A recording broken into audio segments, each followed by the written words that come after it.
Hello and welcome back to the channel. Welcome back to another video. In this one we're going to look at a wildcard draft for game week 8. I know a lot of people are using their wildcard chip this week, so I'm going to run through the sort of team that I'd be going for if I were playing my wildcard this week. Now let's get into it. So as you can see on screen, I've got the goalkeepers.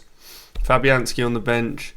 He probably is the best 4 million option. I don't think we've got a 3.9 million option yet, but he is probably the best 4 million option solely because Areola just seems like a ridiculously injury prone goalkeeper, similar to Alisson. They just seem to get injured each season. So yeah, I think he's probably the best. To be honest, it doesn't really matter. You're not going to be using them ever, hopefully. So yeah, doesn't really matter who you choose, to be honest. Then in goal we have Flecken. Now, if you're on wildcard this week, I wouldn't spend too much time on this position, to be honest. I think if you've watched any of my videos before, you know that I don't like spending money on the goalkeeper position, so I go as cheap as possible. 4 million on the bench, 4.5 million starting goalkeeper. And I don't think there's much between the 4.5 million goalkeepers at the moment. There's no real standout in terms of a really good defence that has a 4.5 million option. You could go with Sanchez of Chelsea. I don't think the Chelsea defence is particularly elite or anything like that. Could go with Henderson of Palace. I don't think he's a bad option. A lot of people wouldn't want to go for him now because Palace have been bad, but I don't think he's a bad pick. Flecken has some good fixtures over the next the next 6 are good. It gets a little bit more tough after that. But if you're wildcarding now, you're picking a goalkeeper for so long that the fixtures won't be great for the whole time you need them. They're going to have bad fixtures regardless. One team to look at, I suppose, is Wolves.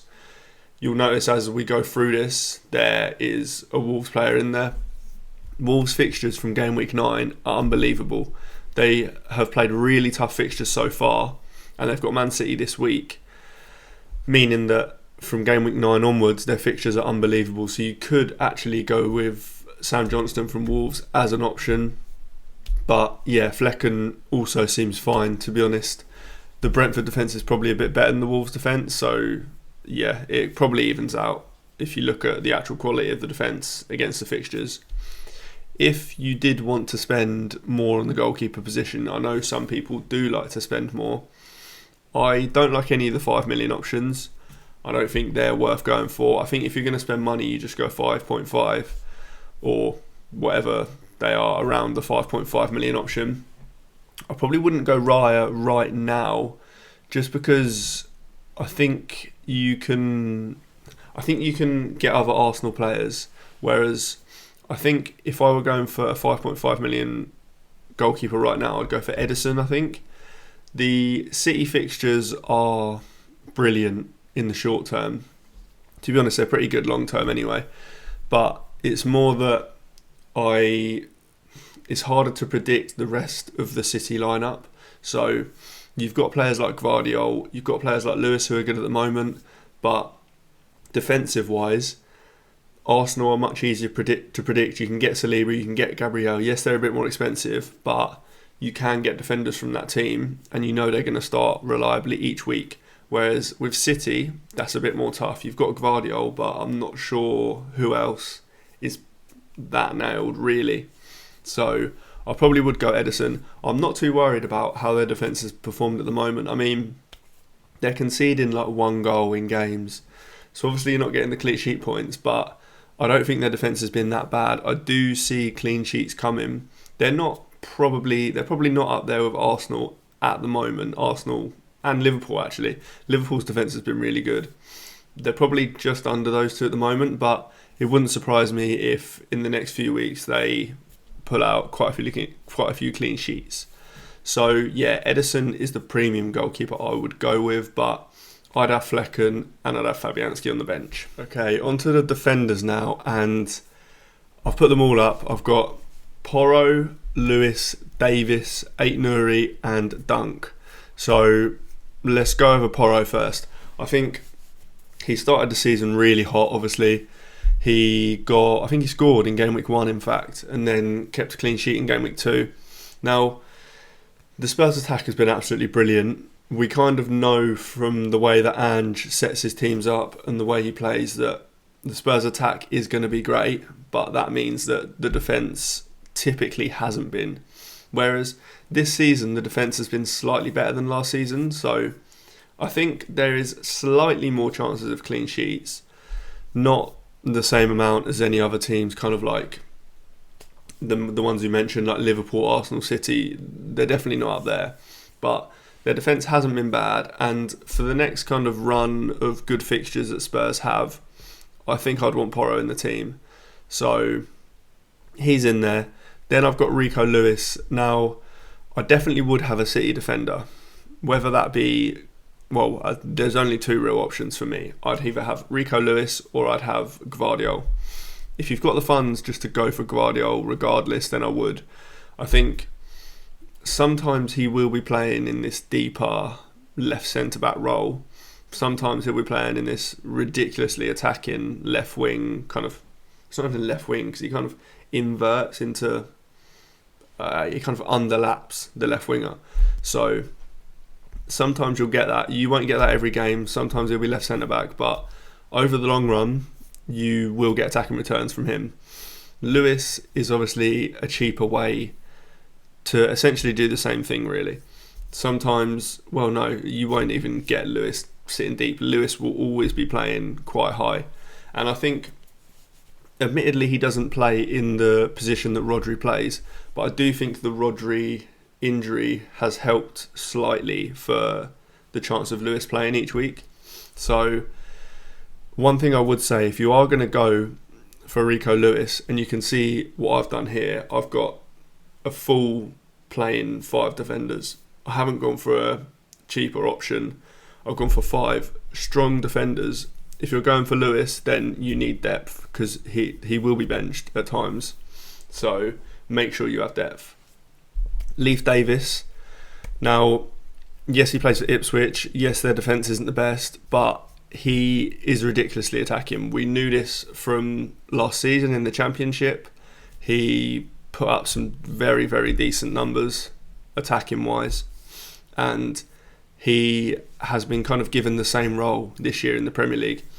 Ipswich's fixtures are quite good in the short to medium term, so I do think that he's a good pick. I think that he's the kind of player, with Ait-Nouri on the bench, who we'll get onto, but he's the kind of player that even when they haven't got the best fixture, you still feel kind of a bit more comfortable playing them, because you know that there's always a chance of an attacking return, even if you're not expecting a clean sheet. Kind of the opposite to Dunk, whereby he doesn't have loads of attacking threat. So if he's playing against Liverpool or a Man City, then you probably wouldn't want to play him, given that you know he's probably not going to get an attacking return and it's unlikely he'll keep a clean sheet. Whereas Davis and Ait-Nouri, I think you can play most weeks. They do rotate quite nicely as well for the next, up until like game week 7. So for the next 10 game weeks, they rotate pretty well. I think the hardest fixture you have to play in, if you're rotating both of them, the hardest fixture you have to play one of them for is Man United or something. So not too bad at all. Yeah, so Ait-Nouri, as I mentioned before, the Wolves fixtures are absolutely fantastic from game week 9. Obviously this week isn't great against Man City, but from next week onwards they are fantastic. I will definitely be looking at getting Ait-Nouri in my team. I'm not on wildcard this week. I've still got my wildcard to play, but I won't be using it in game week 8. But yeah, I'll definitely be looking at using a free transfer to get him in. He, again, is ridiculously attacking. He has put up some very good numbers this season. He's getting into some great positions from left back as well. It's not like last season where we saw him at left wing. He has pretty much solely been playing left back, I think, this season. So yeah, he is a fantastic option. And then Dunk is just a kind of safe, reliable pick. In the short term, Brighton's fixtures aren't the best. So this week is Newcastle away. Next week they've got Wolves, I believe, at home. So that's a pretty good fixture. Then they've got 2 pretty bad ones. They play Liverpool and somebody else. And then from that point onwards, their fixtures get pretty good again. So he is kind of more of a long-term play. You don't want to be using loads of transfers on these 4.5 million defenders in the future, given that we can't have all the premiums this season because of the pricing. So you'll want to be using your transfers on the premiums. So yeah, this is kind of what I would go with. I think other players to mention are, we're going to want an Arsenal defender when their fixtures turn again. So there's probably an easy out from Porro, given that you can hold Porro for 4 or 5 game weeks and then move him on to probably a Gabriel in around game week 12, I think it is. So that's an easy move there. One thing you may want to do from game week 10ish, or maybe a little bit after that, is think about Trent Alexander-Arnold. He's obviously not in this draft. I wouldn't have him on wildcard just because I don't know Liverpool's fixtures at the moment. From game week 10, they do get good again. So the one thing I would make sure you do is, if you do want Trent and you're not going to start with him, make sure you have kind of an idea in your head of how you're going to get the funds to move one of these players up to Trent. But yeah, this is roughly what I'd go with. Gvardiol, again, is an option. If funds aren't an issue, you can go Gvardiol instead of Lewis. But this is roughly what I'd be going with. So let's move on to the midfielders now. Right, midfielders now. So as you can see, I've got Saka, Palmer, Rodgers, Eze, and Bomo. Now, we'll go through these one by one and we'll talk about some players that aren't in here as well. Saka, I don't think we need to worry about this injury that he picked up in the international break playing for England. It seems like, from what Lee Carsley said, that there was kind of potential that he could have played the Finland game. So it seems like that's not too much of an issue and he'll be fine for game week 8. In that case, I would definitely have Saka on wildcard. I think with the other kind of premium midfielders around, like Salah is obviously great, but his fixtures aren't the best at the moment. We'll talk about him. Well, I'll talk about him now. So his fixtures, yeah, is similar to Trent really. As I mentioned, the next couple aren't great, but I would have a plan to get him in game week 10. So that's him. I've already got Palmer in the team here, so he's not one I need to think about. The others, I don't think there's a case to go for a Foden or a Son, but there's just issues with both of them. So Son, we don't really know about his fitness at the moment. He has been out for the last couple of games, so we don't know if he'll be back and ready for game week 8. One good thing about that though is that Ange is typically pretty honest and transparent in his press conferences, so you probably will get some good concrete news on him, meaning that you could start with him and then have a plan to go back to Saka in game week 12 or something, or maybe even a little bit earlier if you wanted. But then there's Foden. Foden's minutes, I'm just not sure about them, to be honest. And even if he gets the minutes, he's not really been that great recently. I still back him to get returns in City's fixtures. City's fixtures next 4 or 5 are just incredible. So if you wanted to take a punt on Foden for the next 4 or 5 and then go to Saka in game week 12, I do quite like that. I would personally probably just go with the safety of Saka. Then we have Palmer. He is another option that you could kind of decide to go with Foden or Son for a few weeks and then go to Palmer. Palmer's fixtures aren't great at all. You can see there, Liverpool away is in game week 8. Then I think they play Arsenal soon as well. Their fixtures aren't great for the next few, basically. So I don't think you need to start with Palmer at all. In fact, I don't have him in my current team and I have no plans to get him yet. I'll probably get him around game week 12ish.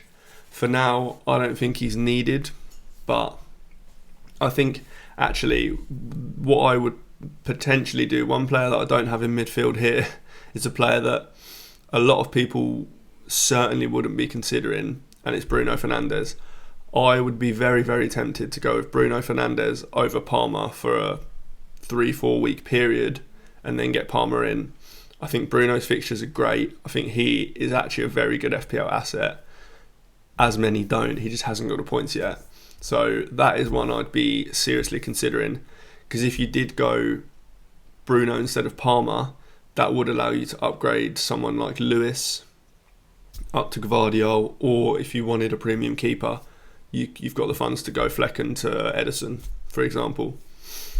But yeah, Palmer is in mainly because the other options there's issues with. Rodgers is just a fantastic budget option. I don't think we need to go over him too much. I think he's just very good. I don't think he plays for Aston Villa, meaning that you can play him in most fixtures, I'd say. It's not like if you've got a Wolves mid or a Ipswich mid, whereby the bad fixtures are pretty bad. Aston Villa can hold their own against anyone, so I think you can play Rodgers most weeks, to be honest. Eze is another one who has been quite frustrating this season so far, but he would definitely be in my team. I think he is great. He is potentially on some penalties. He's on quite a lot of other set pieces. He is fine for minutes, and I do think Crystal Palace will get slightly better. They haven't been great so far, but I just think he's a good pick. Then Mbomo, he would be the first name on my wildcard team. He is probably as close to essential as it gets right now, other than Erling Haaland, of course. But everything that Brentford do just goes through him. If there's going to be goals in a Brentford game, he will likely be involved. Admittedly, in that 5-3 win, was it over Wolves? He actually only got involved in one of the goals, but typically he will be involved in most of what Brentford do going forward. So he would definitely be in my team. One other kind of area to touch on is Spurs mids. We've got Maddison, we've got Brandon Johnson, we've got Kulusevski as well. I probably wouldn't go for Kulusevski myself, it would probably be Maddison or Johnson. Now, they've kind of had quite similar numbers this year so far. The one thing that worries me slightly is expected minutes going forward. Maddison, I wouldn't be too worried about that. It's more his price. He's 7.5 million, which is quite a lot. Whereas Johnson is 6.6 at the moment. The only thing is they're getting quite a lot of players back. Richarlison's coming back.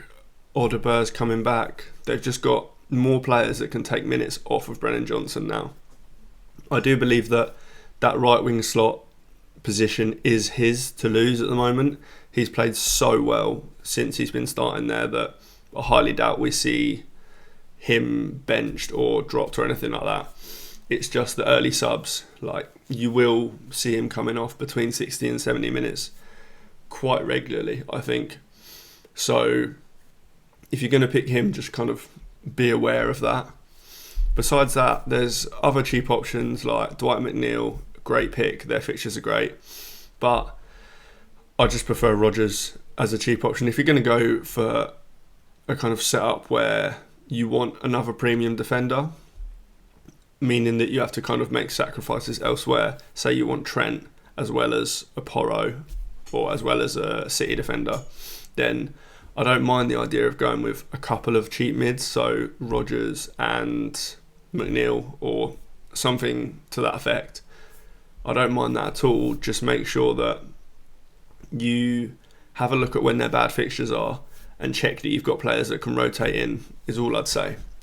But yeah, this is the midfield five that I would go for. So let's move on to the forwards now. Okay, and lastly, we will look at the forwards now. So as you can see, I've got Haaland. He would definitely be in this draft. The fixtures for Man City over the next 4 or 5 are just too good. This week it's Wolves away, who have been the worst defence in the league. Granted, I think the only reason they've been the worst defences in the league is because of their fixtures. But nevertheless, they conceded 5 goals against Brentford in Game Week 7. So Haaland, probably the best captain option. Stay tuned for captaincy model video later in the week, but he probably will be top. Then Solanke would be pretty much a no-brainer in here as well. The Spurs fixtures are just really good, and I kind of... Yeah, there's been situations where Solanke has been in some slightly interesting positions. Kind of last year we saw... Well, not even just last year, but his time at Bournemouth, he is just up front, focal point. That's kind of where he's positioned most of the time. Whereas we've seen him drift a little bit as a Spurs player. But nevertheless, I just think he's a great pick at the moment, especially at his price. The only player I would consider around that price is Havertz, but I just think that Arsenal's fixtures from game week 9 onwards would put me off him, so I'd go for Solanke. And then this third forward could be a handful of players. I've got Raul Jimenez in here. I mean, he has been fantastic since he's come in. Fulham fixtures are pretty good as well, and actually I'd probably play Raul Jimenez over maybe Rodgers in this setup. I didn't really think about too much when putting the graphic together, but I probably would have Raul Jimenez over Rodgers. He is on penalties. His minutes look good. I mean, he will be getting early subs because Muniz will come on. It's not that Raul Jimenez is going to get 90 minutes, but I don't think that's too much of a problem. The other players that I would consider in this price bracket are Liam Delap. As I mentioned with Leif Davis, Ipswich have some very good fixtures coming up, and Liam Delap looks fantastic. He looks like a great player. So I think that he'll get very, very good minutes. I think that he'll get less early subs than Raul Jimenez. I do think we'll still see a few early-ish subs, but I don't think they'll be as early and as common as Raul Jimenez. Another player to mention is Jorgen Strand Larsen from Wolves. Now, he's started every game for Wolves. As I mentioned before, Wolves fixtures are just fantastic from game week 9 onwards, so he is definitely one I'd look at. These are players that are around the kind of 5.5 million price bracket. If you can afford to go higher, then Cunha, Dominic Calvert-Lewin, they're players that I'd be looking at. Now, this draft, when I put it together with my team value, I could afford this draft. If you can't and you need to make funds somewhere, then a position to look at would be taking one of these 8 attackers down a little bit. So maybe it's Raul Jimenez to a non-playing forward if you're happy that you want to play the other 7 attackers every week. Maybe it's moving one of these 4.5 million defenders down to a Greaves or a different playing 4 million defender. I would be careful with that. If you do go with Lewis, just make sure that you've got enough bench options to cover a Lewis benching. But yeah, that is just one thing to mention, that if you can't afford it, there are a couple of positions where you can drop down. Or what you could do is go for 2 cheaper forwards. So if you didn't want Solanke, you could go Calvert-Lewin and Cunha, or Calvert-Lewin and Jimenez. That would save you quite a lot of funds. But yeah, this is roughly what I'd be going with if I were on Wildcard this week. If you've got any questions about your team or anything, then put them in the comments. Make sure you like, make sure you subscribe, and I'll see you in the next one.